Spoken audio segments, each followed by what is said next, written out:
இன்றே டவுன்லோட் செய்து உங்கள் ஃபேவரட் ஷோக்களை என்ஜாய் பண்ணுங்க. அத்தை என்ன உரண்டை இழுக்க வந்துருக்கியா? உங்ககிட்ட மல்லு கட்டுறதுக்குலாம் டைம் இல்ல அத்தை, ஆள் கிளம்பணும்ல. ஆமா, நான் மல்லு கட்ட தான் வந்திருக்கேன். வீரா என் அண்ணன் மகன், அவளை என் மகனுக்கு கட்டி வைக்க எல்லா உரிமையும் எனக்கு இருக்கு. என் மகனை விட்டுட்டு அவளை வேற யாருக்காவது நீ பேசுன பிரச்சனை ஆயிரும், பாத்துக்கோ.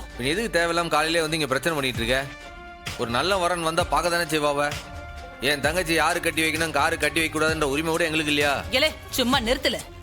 அவ குத்த வச்சப்போ குடிசை போட்டவன் என் மகன். அவளை கட்டிக்கிற உரிமை உள்ளவனும் அவன்தான்.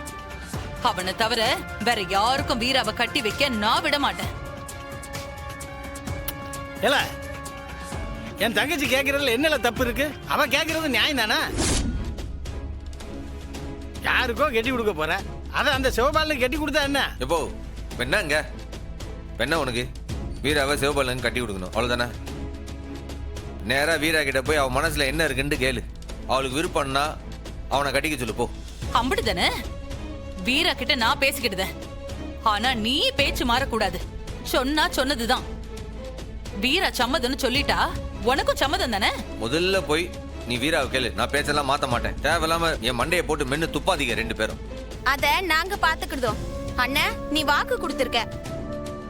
இந்த வாக்குல இருந்து மாறின அப்புறம் நான் இந்த வீட்டு முன்னாடி நின்னு போராட்டம் பண்ணுவேன். அத்தை, நீ வாத்த நம்ம வீரா கிட்ட போய் பேசிக்கிருவோம். வா.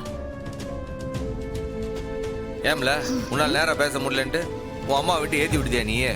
நீ ஒரு நாடகத்தை போட்டு பாக்குதியா? டேய், நான் என்னடா பண்ண? தெரியும்ல. இதெல்லாம் எனக்கு எப்படி சமாளிக்கணும்னு எனக்கு தெரியும். நான் வரேன். இவன் ஒருத்தன்